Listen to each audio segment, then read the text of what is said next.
जय गुरु जी संगत जी। ओम नमः शिवाय। शिव जी सदा सहाय। ओम नमः शिवाय। गुरु जी सदा सहाय। गुरु जी का दास संजीव नारंग। गुरु जी द्वारा बनाए गए बहुत सुंदर से परिवार गुरु जी टुडे ब्लेसिंग्स में आप सबका हार्दिक स्वागत करता हूँ। चैनल पर पहली बार आए हैं तो चैनल को शेयर करें और सब्सक्राइब करें और साथ में लगे हुए बेल आइकॉन के बटन को प्रेस करके ऑल पर क्लिक कर दें ताकि डेली अपलोड होने वाले महाराज के सत्संग और ब्लेसिंग संगत जी आप तक पहुंच सके। डिस्क्रिप्शन बॉक्स में दिखे हमारे व्हाट्सएप नंबर पर आप अपना सत्संग रिकॉर्ड करके हमें भेज सकते हैं। जय गुरु जी संगत जी। आज का सत्संग महाराज की ब्लेसिंग से भरा हुआ और महाराज का एक ऐसा मैसेज लेके आया है सत्संग की हम सबको बहुत ध्यान से सुनना और उस पर अमल करना चाहिए कि आप गुरु की सेवा आप कैसे कर सकते हैं और ऐसी कौन सी सेवा है कि जिससे गुरु तुरंत प्रसन्न हो जाता है। बहुत प्यारा सत्संग है और ये सत्संग हमारे साथ शेयर किया गुरु जी की बहुत प्यारी और ब्लेस्ड बेटियाँ हैं। प्रयागराज से साक्षी आंटी जी ने, हाँ जी, प्रयागराज से साक्षी आंटी जी ने सत्संग हमारे साथ शेयर किया। मैं दिल से उनका शुक्राना करता हूँ। चलिए सत्संग स्टार्ट करते हैं। जय गुरु जी। जय गुरु जी। शुक्राना गुरु जी। गुरु जी की सभी प्यारी संगत को मेरा जय गुरु जी। गुरु जी के चरणों में मेरा कोटि कोटि नमन। मैं प्रयागराज से आप सभी के साथ में ये शुक्राना सत्संग गुरु जी के आदेश होने पे शेयर करना चाहती हूँ और इसके माध्यम से मैं गुरु जी का शुक्राना करना चाहती हूँ। साथ ही बहुत से लोगों को इस सत्संग के माध्यम से उनके बहुत से प्रश्नों का आंसर मिल जाएगा जो अपने घर में पूर्वजों से, पूर्वज कौन है जो घर में सबसे वृद्ध या सबसे ओल्ड मैन है, वो हमारे पूर्वज हैं। जो 90 साल के हो गए हैं, 80 साल के हो गए हैं, वो हमारे पूर्वज हैं। उनसे संबंधित गुरुजी आपको एक मैसेज देना चाहते हैं जिसके लिए संजीव नारंग अंकल के इस चैनल के माध्यम से मुझे ये सत्संग शेयर करने का आदेश मिला है। और संगत जी, मैं आपसे ये कहना चाहती हूँ कि शायद मैं कुछ लोगों को इसके माध्यम से कुछ समझा सकूं जो गुरुजी ने अभी मुझे टेलीपैथी के माध्यम से कहा है।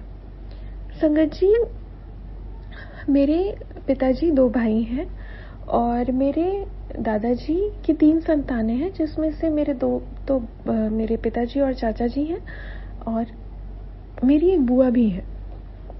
संगत जी, 10 साल से हो गए मेरे बुआ कभी घर नहीं आई थी और मेरे पिताजी और चाचा जी को मेरे ग्रैंडफादर से बहुत सारी शिकायतें थी। तो मेरे ग्रैंडफादर काफ़ी मजबूत थे, स्ट्रॉन्ग थे, मेंटली भी और फिजिकली भी, और वो अकेले रहते थे। उन्होंने अपना काम ऐसे इस्टेब्लिश किया था कि उनके पास रेंटल इनकम आती थी और जिससे वो अपना गुजारा करते थे। फिर वो इतने वीक हो गए पिछले कोरोना के बाद से कि वो अपना कुछ भी नहीं कर पा रहे थे। तो संगत जी, एक बार दिवाली में 2021 में मैं उनसे मिलने गई उनके घर पे और संगत जी वो ना बुरी तरीके से गिर गए थे जिसकी वजह से उनके सर पे चोट आ गई थी। ब्लड लगा हुआ था पर वो अपना काम कर रहे थे।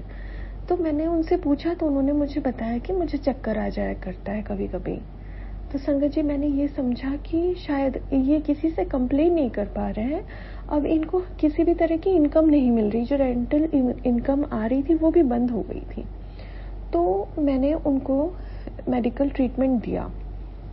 तो उन्होंने पहले तो संकोच किया, बाद में उन्होंने एक्सेप्ट किया और मेडिकल ट्रीटमेंट मैं उन्हें डॉक्टर के पास जाके लेके जाती थी, उनकी मेडिसिन वगैरह दिलाती थी। संगत जी, तब मैं जब ये सब कर रही थी तब मेरी कोई स्टेबल इनकम नहीं थी, पर मैं गुरुजी को बहुत मानती थी और गुरुजी का बर्थडे हर साल मैं जाती हूँ। गुरुजी मुझे खुद बुलाते हैं और सारा इंतजाम करवाते हैं। 7 जुलाई को गुरुजी का बर्थडे होता है। गुरुजी की कृपा से अभी तक मिस नहीं हुआ है। 2021 से जा रही हूँ। संगत जी, 7 जुलाई को गुरुजी का बर्थडे होता है और 7 अप्रैल को मेरे दादाजी का बर्थडे होता था। तो मैं ये सोचती थी कि मेरे दादाजी ही मेरे गुरुजी ही हैं और जो मैं सेवा करती हूँ मेरे दादाजी की, वो मेरे गुरुजी को जाता है। जिस समय की ये बात है संगत जी, मैं 10,000 की जॉब कर रही थी और वो भी छूट गई थी क्योंकि वो पैसे नहीं दे पा रहे थे। तो वो जॉब भी छूट गई थी, पर मैं थोड़ा थोड़ा पैसा बचा के गुरुजी की आशीर्वाद से मैं अपने दादाजी का करने लगी। जैसे जैसे मैं अपने दादाजी के लिए करती थी, मैं ये सोच के करती थी ये सेवा मेरे गुरुजी को जा रही है। हर महीने उनकी 5-6 हज़ार की दवा आती थी। तो संगत जी, मैंने बिजनेस स्टार्ट किया कि अगर मेरे दादाजी की तबीयत खराब है, मैं सर्विस से इतने पैसे नहीं जुटा पा रही हूँ, मैं जॉब नहीं कर सकती, मैं अब बिजनेस करूंगी। गुरुजी की कृपा से मेरा बिजनेस चला और 36,000 की इनकम हुई मुझे उस महीने। धीरे धीरे करके मेरी इनकम 50,000 एक्सीड की और मैं और अच्छे से दादाजी का ध्यान देने लगी, उनके कपड़े वगैरह सिलवाने लगी। वो मुझे बहुत सुनाते थे संगत जी, वो मुझे कभी कभी बहुत सुनाते थे कि तुम्हारे मम्मी पापा कभी झांकने नहीं आते, तुम्हारे चाचा चाची ऐसे हैं, अच्छे नहीं है, वो भी कभी नहीं आते, हमारे सारे बच्चे खराब है, बेटी कभी 10 साल से नहीं आई, उसको भी सिर्फ प्रॉपर्टी का ही लालच है, तुम क्यों आई हो, तुम्हें क्या चाहिए। तो मैंने कहा मुझे कुछ नहीं चाहिए, मैं आपकी सेवा में ईश्वर की सेवा समझती हूँ बस, और मुझे आपसे कुछ नहीं चाहिए, लेकिन आप मेरे से ये भी सेवा मत छीनिए। क्योंकि संगत जी, मैं जैसे जैसे मेरे दादाजी की सेवा करती थी, मेरे गुरुजी की सेवा जैसा अनुभव मुझे होता था और मैं ये सोच के करती थी कि मैं मेरे गुरुजी की सेवा कर रही हूँ, मुझे अवसर मिला है मेरे गुरु की सेवा करने का। तो एक जो वृद्ध पुरुष या स्त्री हमारे घर के दादा दादी जी होते हैं, वो अपने जीवन में अपने बच्चों के लिए, अपने नाते पोती के लिए, सबके लिए इतना स्ट्रगल कर चुके होते हैं कि वो थोड़े से दिमागी रूप से परेशान हो जाते हैं और हमें भी उनकी वजह से थोड़ी परेशानी होती है, तो हमें वो झेल लेनी चाहिए। क्योंकि संगत जी, अगर वो हमें कुछ कह रहे हैं तो हो सकता है गुरुजी हमें बहुत अच्छी लाइफ ब्लेस करना चाहते हो और वो गुरुजी के कष्ट काट रहे हैं, हमारे गुरुजी हमारे दादा दादी से हमें डांट खिलवा रहे हैं, हमारे कष्ट काट रहे हैं। तो संगत जी, मैं ना चुपचाप जाती थी, कभी वो मुझे गुस्से में दिखते थे, शांत कभी दिखते थे, या कभी मेरे को बहुत खुश दिखते थे। फिर एक टाइम ऐसा आया 1 साल के बाद में, जब वो मेरे को देख करके बहुत खुश हो जाते थे और अपने कांपते हाथों से मेरे लिए कुछ ना कुछ खाने के लिए चाय नाश्ता बनाने लगते थे। तो मैं उन्हें रोकती थी कि अब आपकी 85 प्लस एज हो गई है, तो अब आप ये सब ना किया करें। और मैंने मेड लगाई थी, तो मैं घर का सामान वगैरह ध्यान रखती थी कि मैं उनको टाइम पे दे दूं, और उनके ट्रीटमेंट का हर 15 दिन में डॉक्टर को ले जाने का ध्यान रखती थी। संगत जी, 2 साल में गुरुजी ने बहुत बरकत दे दी। अब 2 साल बीत चुके थे, तो मेरे दादाजी को ऐसा लगता था कि ये बेटी हो करके इतना कुछ समझ रही है, संभाल रही है।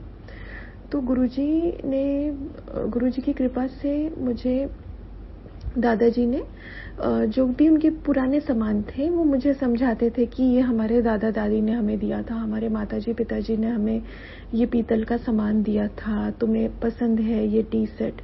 तो वो बहुत काला और वैसा होता था, गोल्डन, ब्लैकिश गोल्डन कलर का पीतल का खाने का जो बर्तन होता था। पर मेरे बर्थडे में वो देते थे, तो मेरे किसी काम का नहीं होता था, पर क्योंकि मैं रिस्पेक्ट करती थी अपने दादाजी की और मैं ये सोचती थी कि मेरे दादाजी मेरे लिए जो कर सकते हैं उससे ज़्यादा कर रहे हैं और वो मेरे को आशीर्वाद दे रहे हैं, मेरे को उनकी ब्लेसिंग से काम मिल रहा है, मेरे पास ऑर्डर्स आ रहे हैं, तो मैं कोई भी कंप्लेन किए बिना मैं बोलती थी कि नहीं दादाजी, आप मेरे लिए जो भी करते हैं ना बहुत अच्छा लगता है मुझे, ये आपका आशीर्वाद है मेरे लिए। तो वो सोचते थे ये टूटे फूटे बर्तन भी ऐसे एक्सेप्ट कर लेती है, इसको कोई भी चीज़ बुरी नहीं लगती। जबकि वो और लोगों को देते थे कुछ भी, तो और लोग मना कर देते थे कि ये हमारे किसी काम का नहीं है, अब ये आउटडेटेड हो चुका है, इसे आप अपने पास ही रखिए। पर मैं उसे सजा के रखती थी किचन में अपने, और देखती थी और अपने दादाजी को थैंक यू बोलती थी।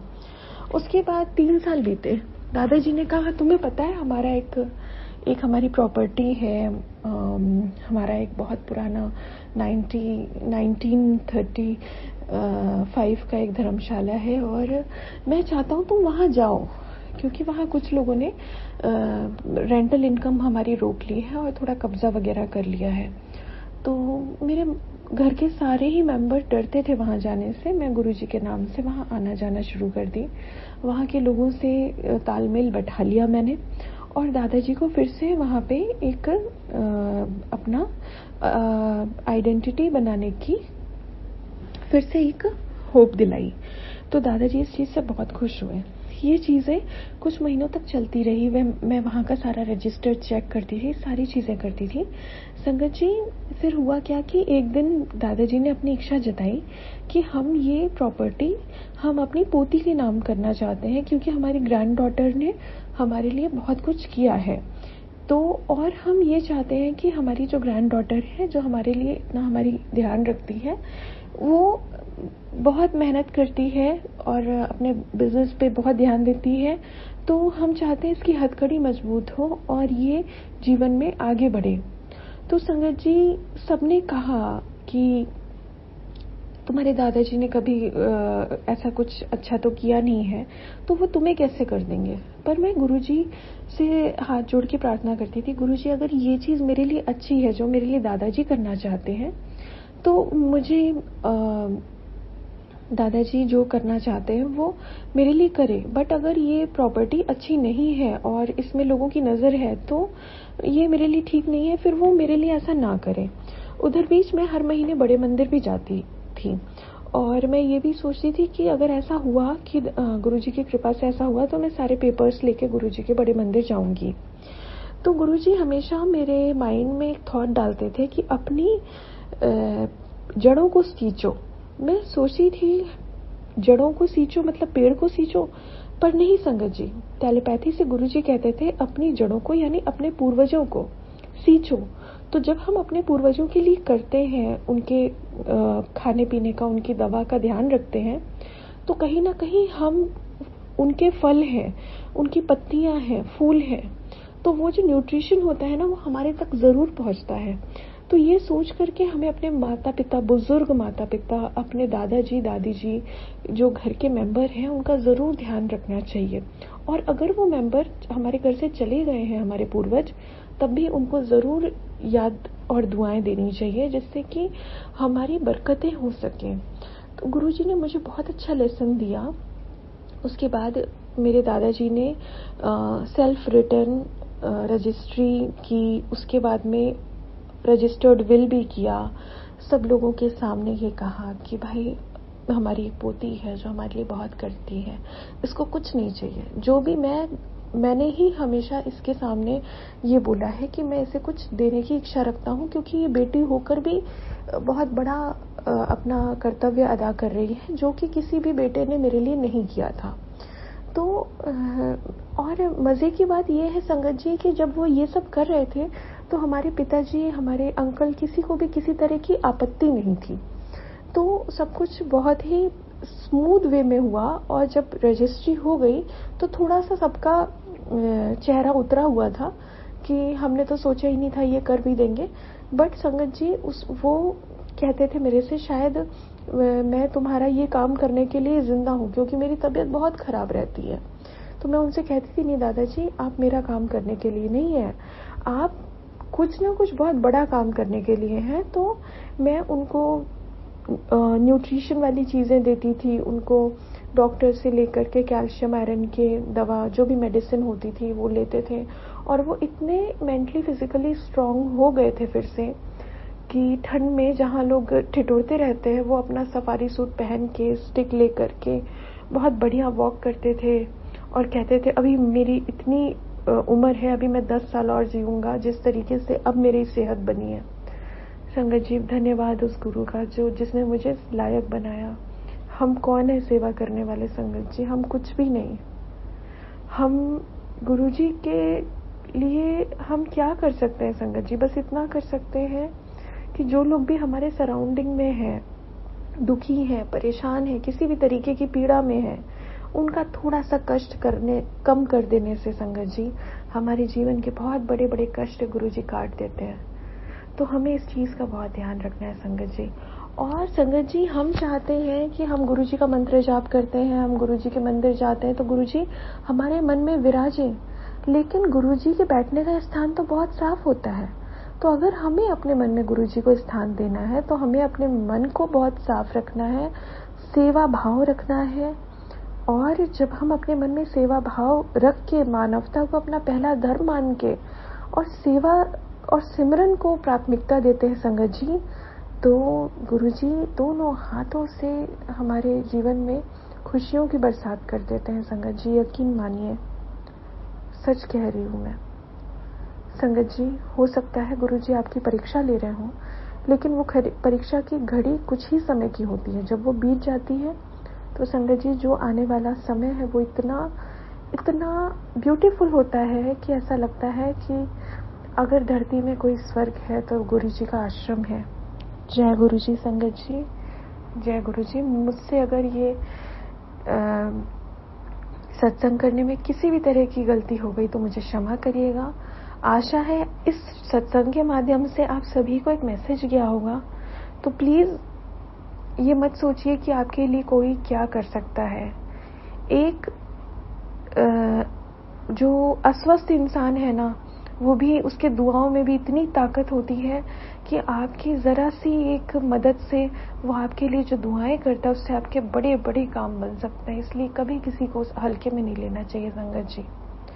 और किसी भी कहने में कि हमारी वाइफ मना करती हैं, हमारे बच्चे मना करते हैं आप ऐसा ना करिए, या हमारे हस्बैंड मना करते हैं आप अपने मम्मी पापा के लिए ना करिए, नहीं संगत जी, निस्वार्थ भाव से करिए। क्योंकि आपका किया हुआ उन लोगों को भी, के जीवन को भी छूता है जो आपसे जुड़े हुए हैं, चाहे वो हमारे माता पिता हो, चाहे वो हमारे बच्चे हो। हम अपनी कई पीढ़ियों का भला करते हैं अगर हम किसी का भला करते हैं तो। इसलिए संगत जी, बहुत गुरुजी की हर बात पे बहुत ध्यान दीजिए। गुरुजी अगर कहते हैं हमसे तो सबसे बड़ी सेवा हमारे घर के बुजुर्गों की सेवा है। थोड़ा सुन लीजिए, ये सोच लीजिए गुरुजी ने डांटा है हमें। बस इतना ही कहूंगी। छोटी हूँ इसलिए अगर कोई गलती हो तो मुझे क्षमा कर दीजिएगा। गुरुजी का मंत्र जाप कर लेते हैं। ओम नमः शिवाय, शिवजी सदा सहाय। ओम नमः शिवाय, गुरुजी सदा सहाय। जय गुरुजी संगत जी।